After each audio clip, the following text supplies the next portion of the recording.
Não? Bem-vindas a que estão acá, bem-vindos aos que vão a ver o vídeo posteriormente. Hoje vamos falar sobre Salmo 12, numeração alta, não? Porque em outras Bíblias é 11, por exemplo, a versão litúrgica. É um salmo que é muito interessante porque é um salmo que nos hace ver um mundo dominado por la mentira, por la hipocrisia, não é certo? Por la vanidade. É, Incluso el salmista tiene un poco esa sensación de que solo quedo yo, como el profeta Elías, ¿no? Allá en el libro de los Reyes, el profeta Elías se sentía tan solo, ¿no? Como que ya no hay gente piadosa, ya no hay gente justa, toda la gente falsa, es mentirosa. Entonces, también uno tiene que preguntarse, ¿será que yo también estoy atentando contra la verdad? ¿Será que eu também estou faltando com ser uma pessoa confiável? Não, porque quem mente, quem anda no âmbito da vanidade, das aparências, não transmite confiança, não? Então, em vez de também de pensar só em outros, não, também é para ser um exame de consciência. E também é para pensar em como a Sagrada Escritura é este oásis, não, dentro deste mundo lleno de maldade, lleno de falsidade. La Sagrada Escritura nos hace volcar la mirada hacia la verdad. Entonces debemos prepararnos para este salmo, preguntando, ¿no? ¿Será que yo tengo, de alguna forma, essas superficialidades, essa doblez de coração, essa falsidade, que las estou tolerando em mim ou em meu alrededor? E são coisas que nos impedem acorrer a palavra de Deus. Porque uma das coisas que uno tem que ter, ¿no? Para acoger a palavra de Deus é amor à la verdade, é honestidade interior, não?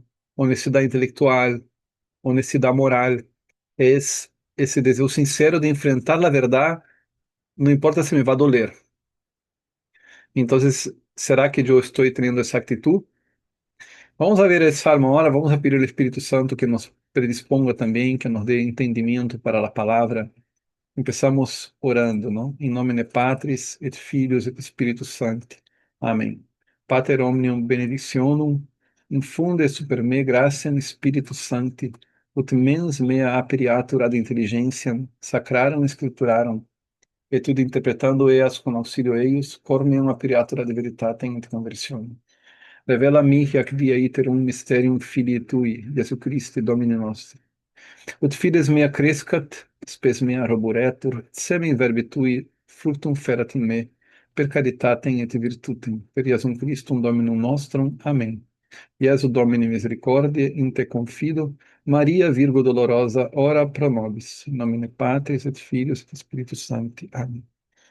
Salmo 12, na liturgia sempre será um número menor, não numeração baixa. Então, na liturgia, por exemplo, a liturgia das horas, lo veremos como Salmo 11.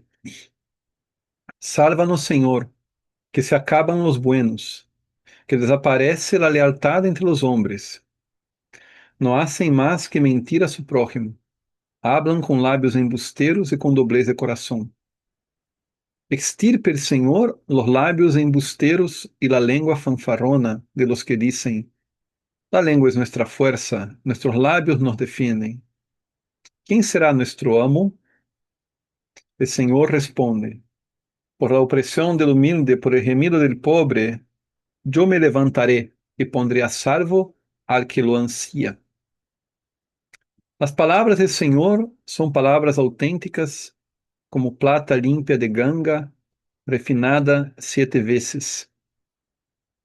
Tú nos guardarás, Señor, nos librarás para siempre de esa gente, los malvados que me rodean para chupar como sanguijuelas sangre humana. Palavra de Deus, te alabamos, Senhor. Essa é a versão litúrgica, não é certo? Comparando as traduções, nós outros sempre vamos encontrar aqui versículo primeiro ausente, não? Na versão litúrgica, que é a inscrição, que é uma unidade literária própria, não?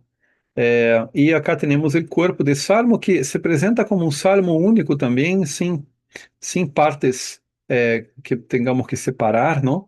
Agora, enquanto a texto, varia em vários momentos a tradução. Aquí ustedes saben que tienen a la derecha la versión más pegada al texto hebreo, que es la versión de la Biblia de Jerusalén. Aquí ustedes tienen la traducción directamente de la Biblia Septuaginta en griego, ¿no? Y acá tiene la versión litúrgica que se basa mucho en el latín. Entonces hay varios adjetivos aquí en este salmo, si ustedes comparan, que hay una variación grande. Hay una variación también en esa primera línea acá, ¿no? Porque acá, por ejemplo, aparece sálvanos. Acá también pone la Biblia de Jerusalén, sálvanos Yahvé, o sea, en plural. Por lo tanto, el salmo sería un salmo comunitario, un salmo orado por la comunidad, ¿no es cierto? Por varias personas. Sálvanos. Y entonces vemos que la versión litúrgica acá de latín, ella, por detrás de ella, parece estar el texto hebreo en este caso. Mientras que la versión en griego dice en primera persona, sálvame, o sea, sálvame, salva a mí, ¿no es cierto? Es también la manera como está en la Biblia de Navarra y la Biblia platense, sálvame. Entonces queda esa duda, ¿será que el texto es un texto individual o es un texto comunitario? Claro que es un texto que va a tener la posibilidad de ser orado tanto individualmente como comunitariamente. Acá queda una duda así del original, ¿no? El texto, ¿cuál sería, no? Ahora, acá al final, eso sí, todas las traducciones, todas las versiones, en el versículo 8 nos ponen una oración en plural. Entonces, nuevamente acá hay una invocación al Señor en plural. Entonces, tenderíamos a pensar que el Salmo es un lamento eh, comunitario. Ahora, en la versión griega, que es muy autoritativa para nosotros, ¿no? Él comienza individual y termina comunitario, ¿no? Entonces queda esa duda, ¿no es cierto? Otra cuestión textual también que llama mucho la atención en este salmo es el versículo 9. El versículo 9, ustedes, si ustedes miran acá con detenimiento, todas las versiones aquí dicen algo diferente, ¿no? Por ejemplo, la versión litúrgica dice, tiene que unirlo al versículo 8 que dice, tú nos guardarás, Señor, nos librarás para siempre de esa gente. Entonces el versículo 9 habla de esa gente. Acá la Septuaginta habla de esta generación. Acá la de Navarra dice de esta ralea, ¿no? Mucho más agresivo, ¿no? Mucho más duro, esta ralea. Acá la de Jerusalén también dice esta gente y la de Straubinger generación. Bueno, el versículo 9 que es en referencia a esta gente, a esta generación, a esta ralea, él va a ampliar esa idea. Vea cómo está en la versión litúrgica. De los malvados que merodean para chupar como sanguijuelas sangre humana. Gente gente muy malvada, ¿no? Claro que acá es una figura de lenguaje, ¿no? No es que ellos sean vampiros, ¿no? Que están ahí tomando sangre de las personas, ¿no? Es una forma de insultar casi, ¿no? A esta gente mentirosa, hipócrita, ¿no? Está terminando el salmo diciendo, Señor, líbrame de esta gente baja, de esta gente explotadora, ¿no? Mientras la versión en griego dice, alrededor de los impíos deambulan conforme a tu dignidad, has tenido buen cuidado de los hijos de los hombres. Completamente diferente, ¿no? Completamente diferente. A ver, aquí la Biblia de Navarra. Por todas partes rondan los enemigos, cuando entre los hombres son exaltadas las vilezas, nos protegerás para siempre de esa ralea. No, ese último versículo aquí es un error. Un ratito, déjame sacarlo acá. Ese último versículo, déjame sacarlo porque es un error mío aquí de tipeo. Un ratito. Ya. Por todas partes rondan los impíos, eh, cuando entre los hombres son exaltadas las vilezas. ¿No? Acá la vida de Straubinger. Los malvados se pasean por todas partes, mientras tú dejas que sea exaltado lo más vil de entre los hombres. Mientras que la de Jerusalén, los malvados nos rodean, se irán. Que nos rodean, se irán. Colmo de vileza entre los hombres. O sea, incluso a veces es difícil de entender qué es lo que quiere decir este versículo, ¿no? Y ahí sí nos complica un tanto la interpretación. Bueno.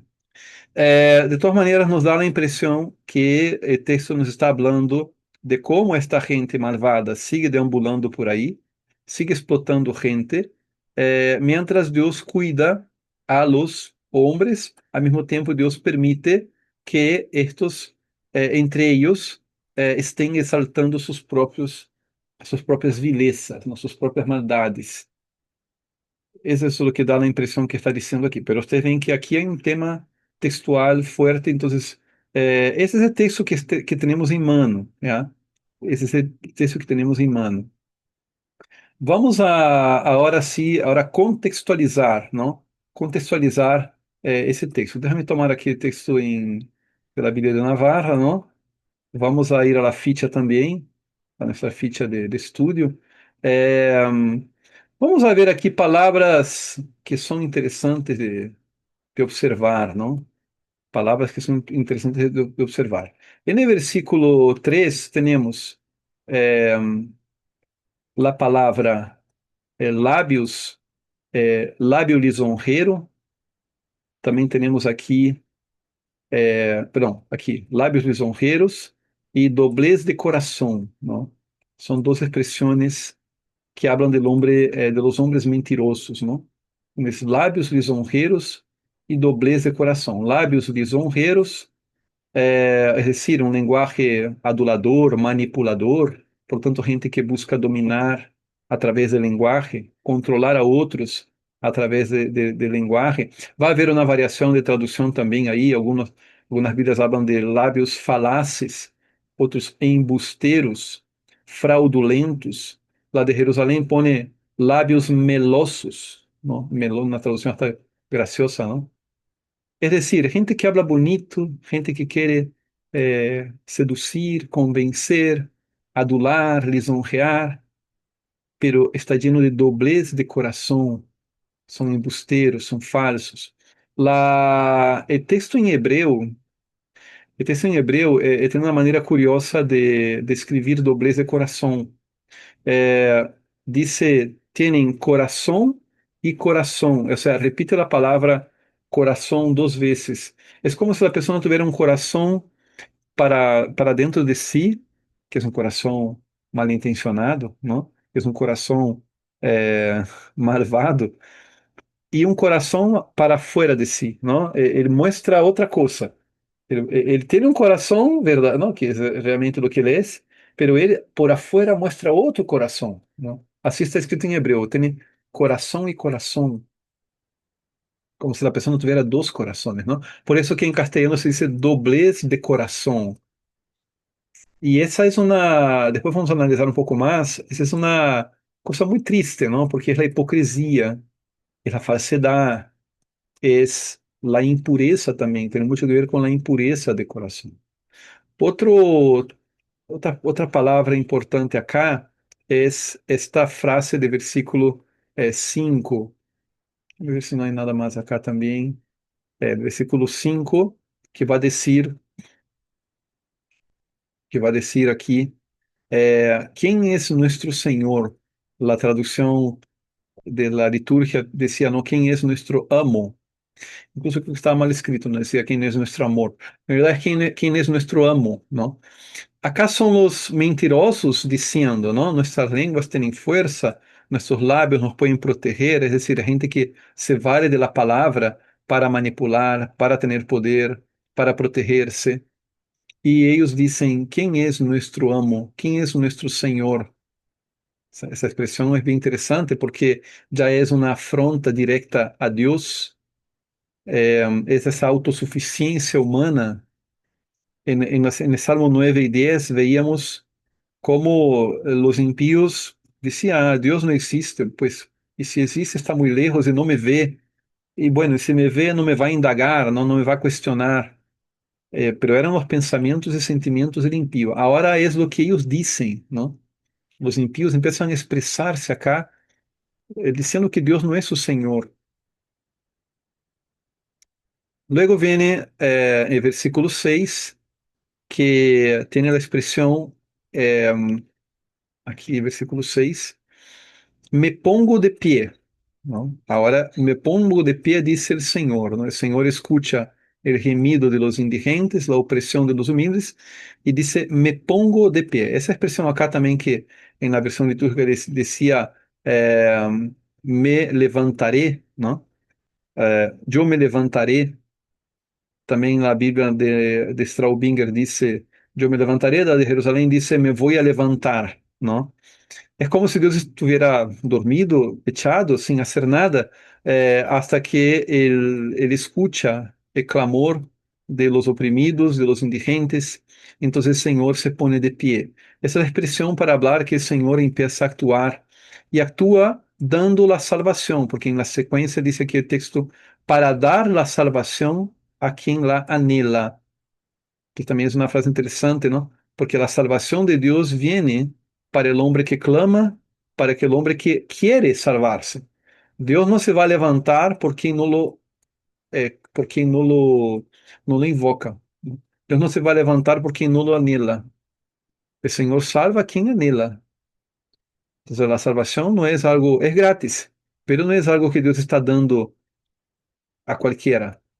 Dios lo está dando a aquel que la pide, ¿no? Otra expresión que aparece aquí en el Salmo es aquí, ¿no? Las palabras del Señor. Son palabras puras. Palabras puras son las palabras del Señor, ¿no? La traducción litúrgica dice, son palabras auténticas, ¿no? Eh, palabras auténticas o palabras puras. La de Straubinger dice palabras sinceras y la de Jerusalén dice palabras limpias. Entonces, a diferencia de las palabras humanas, que son falsas, sucias, lisonjeras, eh, fanfaronas, ¿no? También dice una traducción, eh, son palabras dobles, por lo tanto hipócritas, ¿no? Las palabras de Dios son limpias, son puras, son auténticas. Es, por lo que me acuerdo acá, la primera vez en la colección de los Salmos que estamos viendo una exaltación de la palabra del Señor. Esa exaltación de la palabra del Señor será muy constante, ¿no? La palabra del Señor es también una variante, ¿no? De la idea de la ley del Señor. Y esa exaltación de la palabra, exaltación de la palabra, la vamos a ver de manera más completa, más plena en el Salmo 119, ¿no? El Salmo 119 es el gran salmo que exalta la palabra de Dios. E es una palabra, a diferença dessas palavras humanas, que são palavras vanas, são palavras que têm uma aparência de poder, que têm uma aparência de proteção, não? Que têm uma aparência de autoridade, em realidade são palavras passageiras, porque são humanas. A diferença de ellas, a palavra de Deus, é como plata, pero não qualquer plata, sino que uma plata refinada, uma plata que ha passado 7 vezes, es decir, 7 vezes significa a perfeição, não? Por el crisol, que foi purgada, que foi purificada en el crisol. El crisol é aquele fogo que purifica os metais preciosos, não? E que separa o metal precioso de la ganga, es decir, de la escoria, ¿no? De todas aquellas impurezas que hay en el metal precioso cuando lo sacamos de la tierra. Entonces pasa por el fuego, fue 7 veces pasado por el fuego. Es decir, puedes ponerle a prueba la palabra de Dios todo el tiempo y ella solo será más pura. Ella no perecerá. No es como la palabra humana lleno de falsedad, ¿no es cierto? Por lo tanto, viene aquí la oración final del Salmo, que es el salmista con la certeza, ¿no? La seguridad de que el Señor lo salvará, ¿no? De que el Señor lo guardará, lo protegerá. Una vez más, esa idea de Dios protector en medio de un mundo impío, de un mundo malvado, Dios los protegerá para siempre porque por todas partes estão rondando os impíos, exaltando eles mesmos suas próprias vilezas. Volvemos a essa ideia do justo e do impío. O mundo dos impíos, um mundo aparentemente fuerte, ¿no? Donde hay sus propias ideas, su propia mentalidad separada de Dios, distante de Dios, afrontando a Dios y el mundo del justo, ¿no? El entorno del justo, que es la presencia del Señor, la presencia de un Señor que lo va a proteger de las maldades de esta gente mentirosa. Entonces, vea, acá hemos visto ahora expresiones que hay que llamar la atención, ¿no? Vamos a ver aquí también ese salmo en contexto, ¿no? Entonces ya hice referencia a varias cosas que aparecen en salmos anteriores, Salmo 9 y 10, Salmo 11, Salmo, ¿no es cierto? Los salmos anteriores son salmos que nos van hablando de este mundo en el cual vive el justo, un mundo lleno de pecado, ¿no? Hay un salmo que vimos hace poco que hablaba de que el malvado, él concibe la maldad, ele engendra falsedad y él dá a luz, no pare, el pecado, algo así, ¿no? Havia una variación también de traducciones, pero mostraba todo el proceso del pecado como un proceso de, como si fuera de una madre que engendra un hijo, de que da a luz, ¿no es cierto? Que es el proceso interior del pecado, es decir, el pecado es como si fuera nuestro hijo, nosotros mismos concebimos, engendramos y damos a luz. Pero en aquel texto, está en un salmo ahí anterior, eh, esse pecado está em términos também de mentira, não? Está mezclado com a ideia de falsidade, de mentira. Então aqui está o ponto, não? A mentira, ela sale de la boca de las personas porque ella fue engendrada en su alma. Entonces tenemos ese dolor humano, ¿no? Ese dolor humano. Ese salmo está trayendo esta cuestión. Entonces, los salmos anteriores ya nos han ido preparando para este salmo. Y este salmo acá, él va a terminar hablando, ¿no? Aquí la última línea. Él finaliza hablando de los impíos que están rondando y como que Dios todavía no dio una solución a este problema. Y el siguiente salmo, el Salmo 13, ele empezará com esta expressão novamente, Senhor, ¿hasta cuándo? ¿No? ¿Hasta cuándo, Senhor? ¿Hasta cuándo não vas a dejar en esa situación? ¿Hasta cuándo prevalecerá mi enemigo sobre mí? ¿No? Entonces, sí, el siguiente salmo es aún más dramático. El salmista no va a encontrar la solución todavía, ¿no? En ese Salmo 12. El Salmo 12 es un tanto una meditación sobre este contraste entre la mentira de los hombres y la verdad que es de la palabra de Dios. Esse contexto literário acá, não, deste salmo. Gênero literário, como dije, não, é um lamento.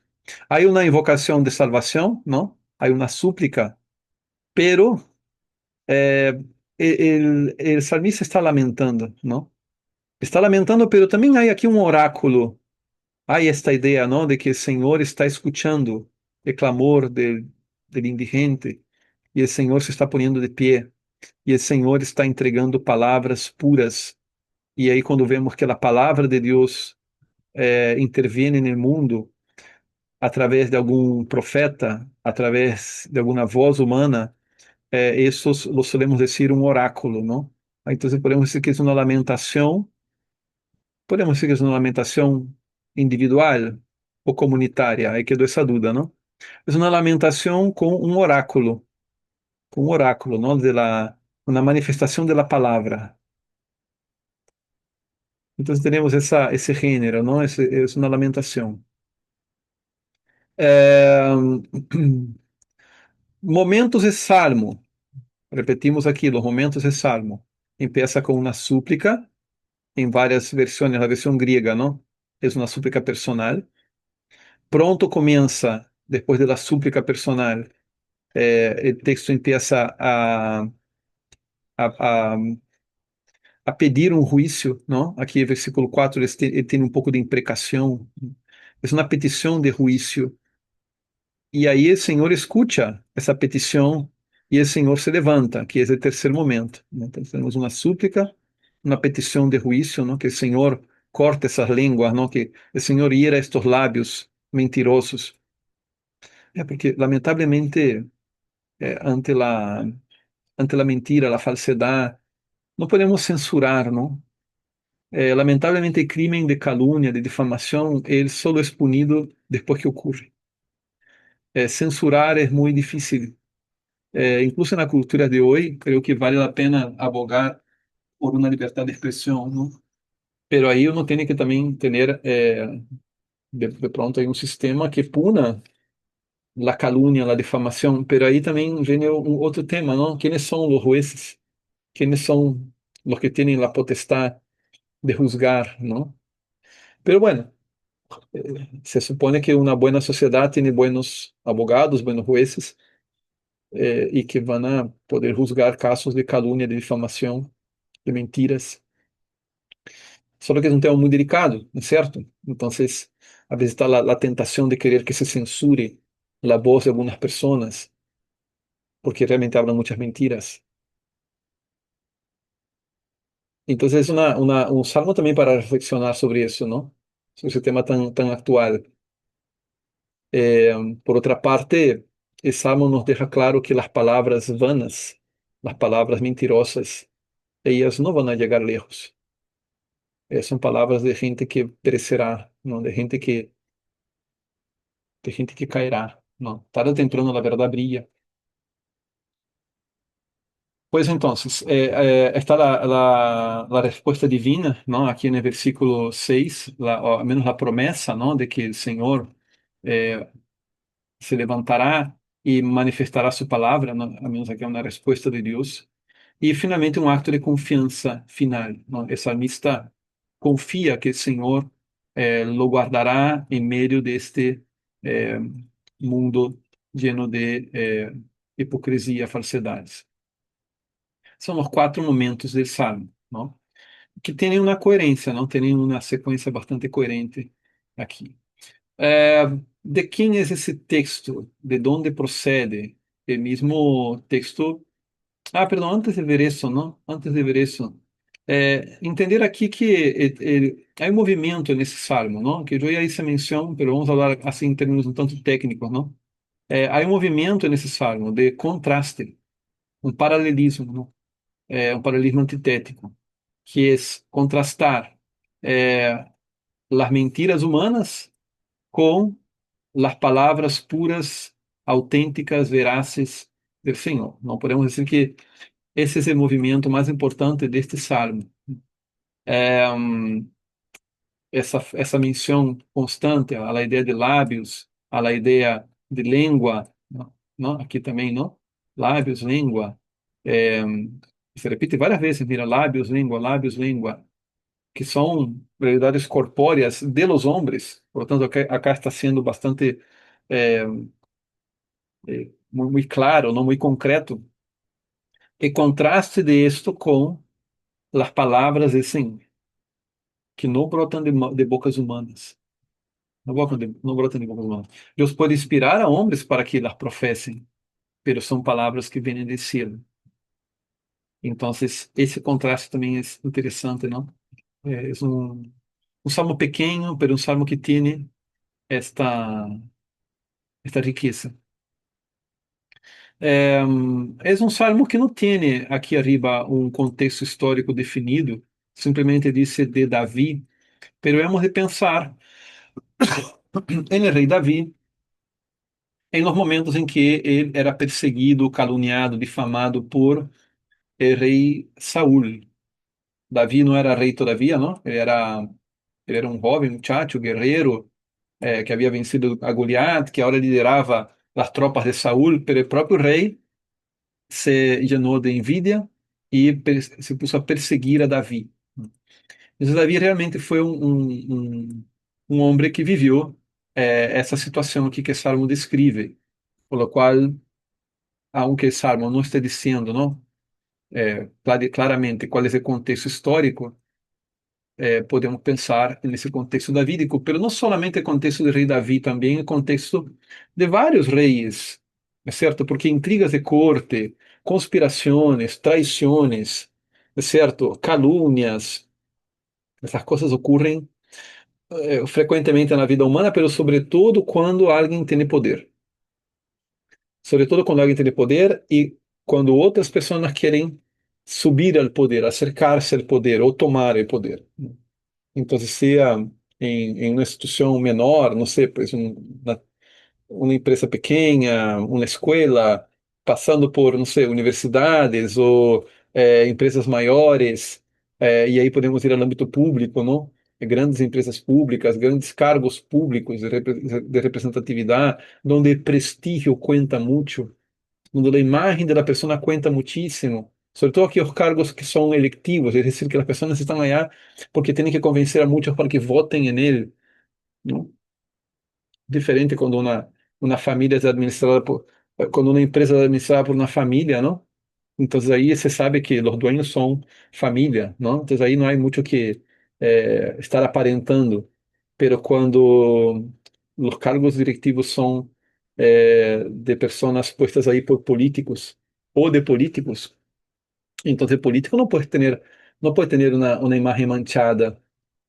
Então, nesse âmbito é muito comum que se escondam os errores, que se escondan las malas decisiones, que se escondan las podredumbres morales de las personas.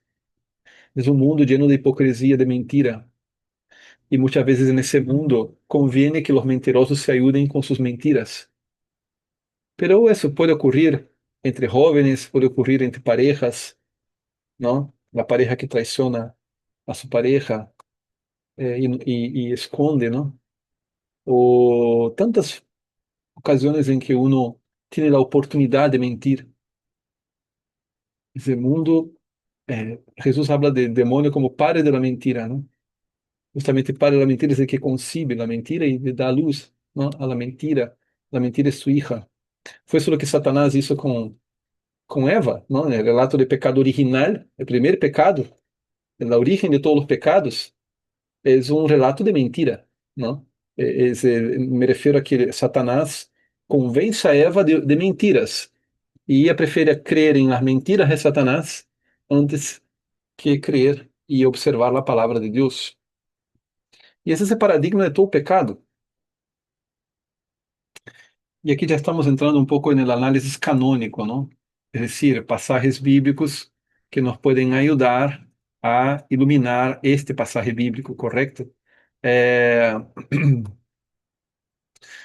Podemos falar de Isaías 59 e também Romanos 11:26, como quando habla, não, de que Deus mesmo saldrá a intervenir quando não há nenhum homem que pueda hacerlo. Sálvame tú, pues vano sería esperar que algún hombre pudiese salvarme. Essa é a ideia, não? Isso está em outros textos. Esse texto acá de Isaías 59 aparece essa expressão, o Senhor se levanta, não? Acá também Isaías 33, Salmo 77, Salmo 103. Me pongo de pé, dice o Senhor, não? Essa ideia de que o Senhor se põe de pé. Aí no Evangelho também há, não puse aqui, pero há um passagem no qual está o mar lleno de, não, com uma grande tormenta, o barco de los apóstoles, não, casi hundindo-se, os apóstoles desesperados, que parece que o mar, parece que o barco se vai hundir, e Jesus echado, dormindo, não, no barco. E aí os discípulos recém vão a despertar a Jesus e Jesus se põe de pé, não? E aí calma a tormenta, não, calma a tempestade. É uma passagem da tempestade calmada, Jesus se duerme, ¿no? Y Jesús se levanta. Esa idea es una idea muy, muy presente en el Antiguo Testamento, ¿no? Muy presente en el Antiguo Testamento. Vamos a poner aquí también la guía, ratito. Ya, ahí está. Outro pasaje bíblico que pode hacernos pensar a palavra de Deus, não, como plata purificada. A exaltação da palavra, les comenta Salmo 19, que são 176 versículos, desarrollando exatamente essa ideia. A palavra de Deus é a guia perfeita. Devemos venerar a palavra de Deus, diz o Vaticano II também, não? Uh, uma palavra que obra em nós outros, não? Provérbios 35, também é Salmo 18, habla dessa palavra de Deus que obra no coração do homem. E contraste entre a palavra humana, a palabreria humana, a sabedoria humana e a palavra de Deus. A palavra de Deus não necessita ser eloquente, porque a palavra de Deus basta com pouco, porque é uma palavra poderosa e actuante. Las palabras humanas son vacuas, ¿no? Muchas palabras y poca acción. La palabra de Dios lo contrario, y actúa. Também podemos dizer que, de alguma maneira, este salmo prefigura a paixão de Cristo, porque quando habla de la palavra que é expuesta al fuego, ¿no? E permanece, ¿no? E brilla, 7 vezes expuesta al fuego, ¿no? Podemos pensar em Cristo que é expuesto a prueba, ¿no? Também essa ideia de que ele afligido implora ao Senhor e o Senhor lo escuta, outra temática muito presente na Bíblia, não? Também no Novo Testamento, em Magnífica, tivemos a Maria falando, não, como o Senhor ha mirado a humildade de sua serva, o Senhor ha visto a los humildes, não? Ha visto a los pobres, que lo clamaram, não? O clamor de los pobres. Então, são vários textos aí interessantes, não? Todo o tema da hipocrisia também está muito presente no Evangelho. Jesus condena muito a hipocrisia, a mentira. Em términos morales, é um salmo, já hablé muito acá sobre esto, não? É um salmo que nos deve levar a questionar se temos um coração dobre, um coração falso, um coração, um alma, não? Um alma que não é autêntica. E, e também tem um sentido anagórico quando al final diz em sentido futuro, não? Que o Senhor guardará para sempre. Isso apunta a la felicidade dos justos, não? O Senhor protegerá e guardará para sempre os justos. Aí não sei se é interessante acá, já não há tempo para isto, pero eu recomendo que vocês leiam aqui o Catecismo, não? Que habla de lo complicado que é a mentira, não? Lo dañino que é a mentira, sobretudo para a convivência social, não? Es un salmo entonces que nos ha hecho reflexionar mucho sobre la necesidad de andar en la verdad, de buscar la verdad, de rechazar la mentira en nuestras vidas y de andar en la palabra del Señor. Y que el Señor, que es palabra viva, sea alabado por siempre. Amén. Ese fue el Salmo 12. Espero que hayan disfrutado y nos vemos mañana con el Salmo 13. ¿Ya? Eso fue todo por hoy. Les paso después el material y que Dios los bendiga. Chao, chao.